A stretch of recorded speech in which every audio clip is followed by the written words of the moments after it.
बातमीपत्रात आता पाहूयात गल्लीपासून ते दिल्लीपर्यंतच्या ताज्या घडामोडींचा धावता आढावा।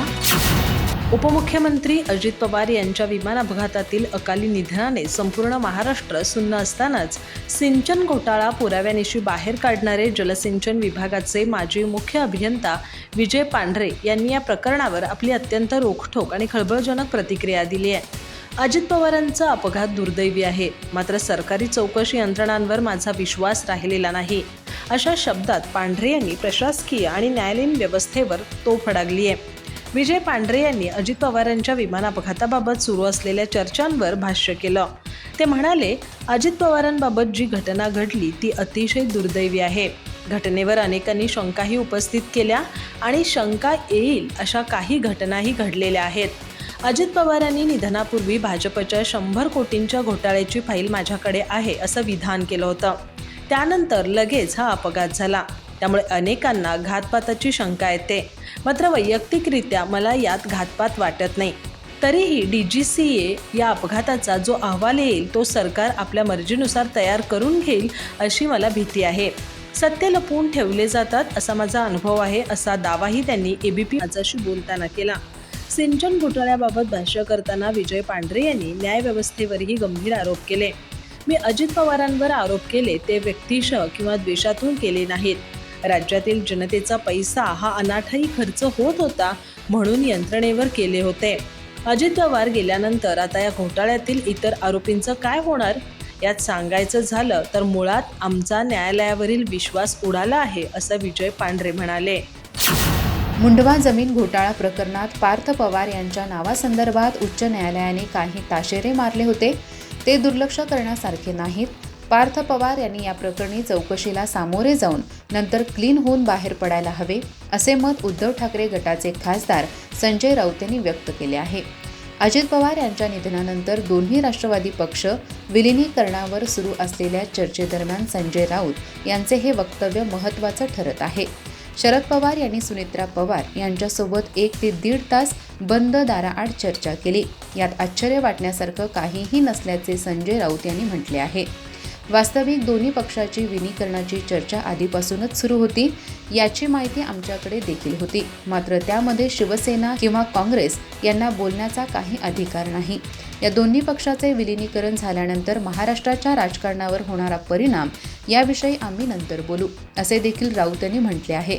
मात्र तटकरे आणि प्रफुल्ल पटेल यांच्यासारख्या नरेंद्र मोदी आणि अमित शहा यांच्या चेल्यांना हे विलीनीकरण नको आहे, त्यामुळे तशी मोदी शहांची इच्छा असेल असा टोला देखील त्यांनी लगावला।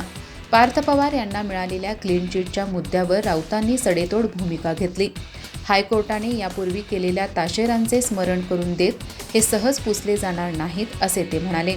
फडणवीस कायद्याचे रक्षक नाहीत, महाराष्ट्रात कायदा सर्वांसाठी समान नाही, असा आरोप त्यांनी केला।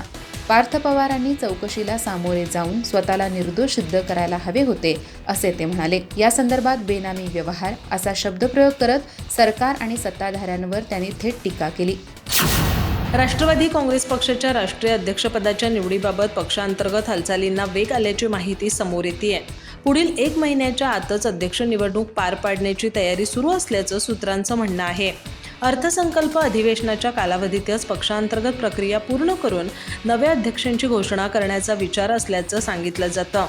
राज्यातील पदाधिकारी आणि राष्ट्रीय कार्यकारिणी सदस्यांच्या सहमतीने उपमुख्यमंत्री सुनेत्रा पवार यांची अध्यक्षपदी बिनविरोध निवड होण्याची शक्यता व्यक्त केली जाते।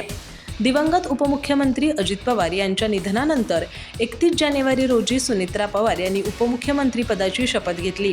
सूत्रांच्या माहितीनुसार शपथविधीपूर्वी त्यांनी पवार कुटुंबातील ज्येष्ठ सदस्यांना भेटून त्यांना माहिती दिली होती। अपघातानंतर पंतप्रधान नरेंद्र मोदी यांनी सुनेत्रा पवार यांना सांत्वनपर दूरध्वनी केल्याची माहितीही समोर आली आहे। या सर्व घडामोडींमुळे सुनेत्रा पवार यांच्याकडे पक्ष नेतृत्वाची जबाबदारी येण्याची चर्चा अधिकच जोर धरू लागली आहे। दरम्यान राष्ट्रवादी काँग्रेसच्या दोन्ही गटांच्या संभाव्य एकत्रीकरणाबाबतही मागील काही दिवसात चर्चा रंगली होती।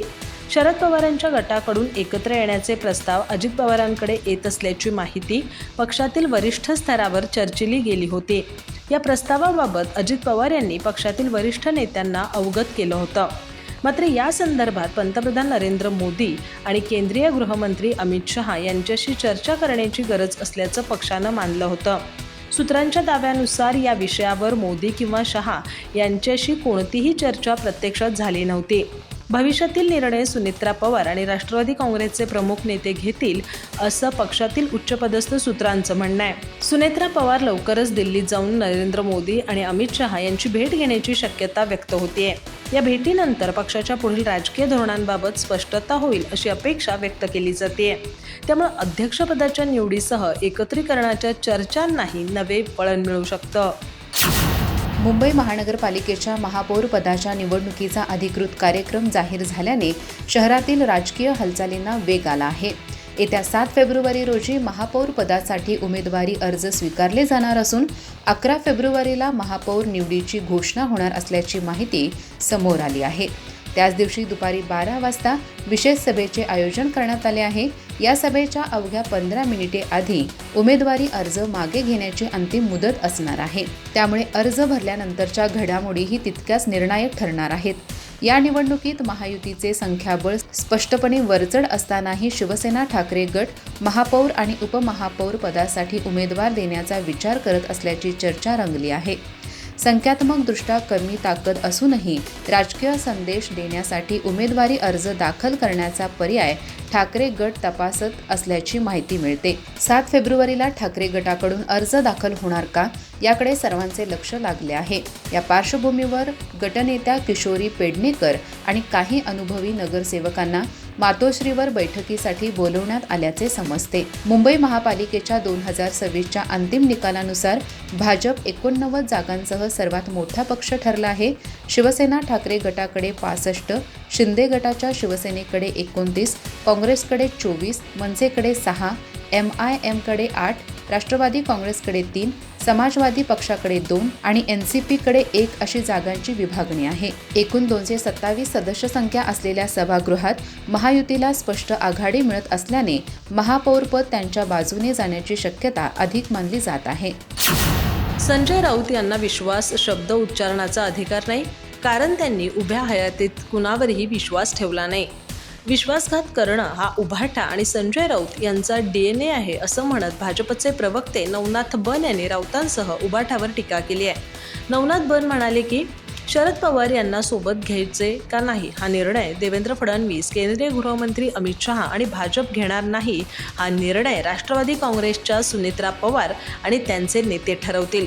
त्यांच्याकडे राष्ट्रवादीचे सर्वेसर्वा हे पद आले, त्या योग्य तो निर्णय घेतील. राऊतांना 2 भावाचे विलिनीकरण करता आलं नाही, 2 भावांना एकत्र ठेवता आलं नाही. त्यांनी राष्ट्रवादी काँग्रेसच्या विलिनीकरणावर बोलू नये. नवनाथ बन पुढे म्हणाले की दोन्ही राष्ट्रवादी काँग्रेसचे विलिनीकरणाचा प्रश्न हा त्यांच्या पक्षाचा अंतर्गत विषय आहे असं संजय राऊत यांनी पत्रकार परिषद घेऊन सांगत आहेत. हे गेले अनेक दिवस आम्ही सांगत होतो, आज त्यांना याबद्दल समजलं. शरद पवार हे NDAमध्ये जातील का अशी भीती संजय राऊत यांना वाटू लागली आहे, म्हणून ते अंतर्गत प्रश्न आहे असं म्हणतात. आम्ही पहिल्या दिवसापासून सांगत आहोत की सुनेत्रा पवार जो निर्णय घेतील त्याला आमचा पाठिंबा असेल. दोन्ही पक्ष एकत्र येणार असतील तर आम्हाला आनंदच आहे. नवनाथ बन पुढे म्हणाले की विधानसभेच्या निवडणुकीवेळी राज्यात माविया फुटली होती. आता पण मावियामध्ये काँग्रेस, शरद पवार यांचा पक्ष आहे का हा आमचा सवाल आहे. उद्धव ठाकरे हे तरी मावियामध्ये आहेत का असा आमचा सवाल आहे. मावियाचे अस्तित्व पूर्णपणे संपलं आहे. मनपाच्या निवडणुकीत माविया औषधालाही शिल्लक राहिलेली नाही. जनतेनं त्यांचा जो पराभव केला त्यावरून असं वाटतं की येणाऱ्या काळात माविया नसेल. शरद पवार हे देखील मावियाचे घटक असतील का हा सुद्धा प्रश्न आहे. अजित पवार यांच्या अपघाती विमान दुर्घटनेनंतर तपास यंत्रणांनी आता निर्णायक टप्प्यात प्रवेश केला आहे. या प्रकरणातील सर्वात महत्त्वाचा पुरावा मानला जाणारा ब्लॅक बॉक्स अखेर तांत्रिक पातळीवर तपासासाठी सक्रिय करण्यात आला असून त्यातील माहिती रिकव्हर करण्याची प्रक्रिया सुरू झाली आहे. या घडामोडीमुळे अपघाताच्या नेमक्या कारणांबाबत स्पष्ट चित्र समोर येण्याची शक्यता वाढली आहे.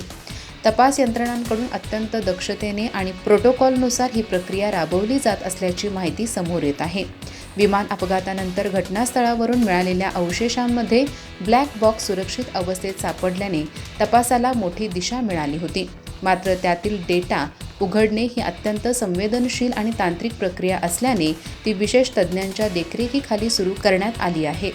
ब्लॅक बॉक्समध्ये विमानाच्या उड्डाणादरम्यानची सर्व तांत्रिक माहिती, इंजिनची स्थिती, पायलट आणि कंट्रोल रूममधील संवाद तसेच शेवटच्या क्षणातील नोंदी साठवलेल्या असतात. त्यामुळे या डेटाचे विश्लेषण अपघाताच्या मूळ कारणाचा शोध घेण्यासाठी अत्यंत महत्त्वाचे ठरणार आहे. दरम्यान महाराष्ट्र सरकारने या प्रकरणाचा तपास राज्य गुन्हे अन्वेषण विभागाकडे CID सोपवला आहे. केंद्राच्या AAIB विभागाने ब्लॅक बॉक्स जप्त केला आहे. यातील माहितीवरून अपघाताचे नेमके कारण स्पष्ट होईल. कंपनीच्या मालकावर कडक कारवाई होण्याची दाट शक्यता आहे. तपास अधिकाऱ्यांच्या मते ब्लॅक बॉक्समधील माहिती मिळवण्यासाठी विशेष प्रयोगशाळेत उच्च तांत्रिक साधनांचा वापर केला जात आहे. डेटा खराब झालेला नसल्याची प्राथमिक खात्री मिळाल्यानंतरच रिकव्हरची प्रक्रिया सुरू करण्यात आली आहे. या प्रक्रियेदरम्यान प्रत्येक टप्प्यावर काळजी घेतली जात असून कोणतीही माहिती नष्ट होऊ नये यासाठी विशेष खबरदारी बाळगली जात आहे. संबंधित तज्ज्ञांची टीम या कामात गुंतलेली आहे. मुंबई पुणे एक्सप्रेसवेवर सुमारे 31 तासानंतर गुरुवारी सकाळी वाहतूक कोंडी सुटली. इथं 3 फेब्रुवारीपासून 1.5 लाख वाहनांमध्ये लोक अडकले होते. गाड्यांच्या 25 किलोमीटर लांब रांगा लागल्या होत्या. कोंडीत अडकलेल्या लोकांना अन्न, पाणी आणि शौचालयाच्या सुविधांच्या कमतरतेमुळे खूप अडचणींचा सामना करावा लागला. या कोंडीत अडकलेल्या लोकांमध्ये उद्योगपती आणि पिनाकल ग्रुपचे अध्यक्ष डॉक्टर सुधीर मेहता यांचाही समावेश होता. ते एक्सप्रेसवेवर सुमारे 8 तास अडकले होते आणि नंतर त्यांना हेलिकॉप्टरने पुण्यात नेण्यात आलं. मेहता यांनी नंतर सोशल मीडिया प्लॅटफॉर्म Xवर हेलिकॉप्टरमधून काढलेल्या कोंडीचा फोटो शेअर केला. मुंबई पुणे एक्सप्रेसवेवरील खंडाळा घाट सेक्शनमध्ये 3 फेब्रुवारी रोजी सायंकाळी सुमारे 5 वाजता अडोशी बोगद्याजवळ एक गॅस टँकर उलटला होता. टँकरमधून प्रोपायलिन वायूची गळती होत होती. त्यानंतर सुरक्षा कारणांमुळे एक्सप्रेसवेचे अनेक भाग बंद करावे लागले होते. महाराष्ट्र राज्य रस्ते विकास महामंडळनुसार टँकरमधील प्रोपायलिन वायू दुसऱ्या टँकरमध्ये हस्तांतरित करण्यात आला. त्यानंतर खराब झालेला टँकर रस्त्यावरून बाजूला करण्यात आला. तेव्हा हळूहळू वाहतूक कोंडी कमी होऊ लागली. गॅस गळतीनंतर परिस्थिती हाताळण्यासाठी आणि भारत पेट्रोलियमचे पथक घटनास्थळी तैनात करण्यात आलं होतं. पुणे ते मुंबई जाणारी लेन पूर्णपणे बंद करण्यात आली होती आणि वाहतूक जुन्या मुंबई पुणे महामार्गाकडे वळवण्यात आली होती. परिस्थिती काही प्रमाणात हाताळण्यासाठी पुणे लेनमधून मुंबईच्या दिशेने 15-20 मिनिटांच्या ब्लॉकमध्ये गाड्या जात होत्या. मात्र बुधवारी संध्याकाळपर्यंत गॅस गळती सुरू राहिल्यानं वाहतूक कोंडी वाढतच गेली. बुधवारी संध्याकाळपर्यंत वाहनांच्या रांगा सुमारे 20 किलोमीटरपर्यंत पसरल्या होत्या. राष्ट्रवादी काँग्रेसचे अध्यक्ष आणि राज्याचे उपमुख्यमंत्री अजित पवार यांच्या अपघाती निधनाला आज 9 दिवस पूर्ण झाले आहेत. या कालावधीत महाराष्ट्रातील राजकीय वातावरण अक्षरशः ढवळून निघाले आहे. अजित पवारांच्या जाण्याने निर्माण झालेली पोकळी केवळ त्यांच्या पक्षापुरती मर्यादित राहिलेली नसून संपूर्ण राज्यात भावनिक लाट उसळलेली दिसून येत आहे. अजूनही अनेक कार्यकर्ते आणि नागरिक या धक्क्यातून पूर्णपणे सावरलेले नाहीत. अशातच त्यांच्या कुटुंबातील सदस्याकडून व्यक्त होणाऱ्या भावना लोकांच्या मनाला अधिक स्पर्शून जात आहेत. या पार्श्वभूमीवर अजित पवार यांचे धाकटे चिरंजीव जय पवार यांनी सोशल मीडियावर केलेली एक पोस्ट व्हायरल होत आहे.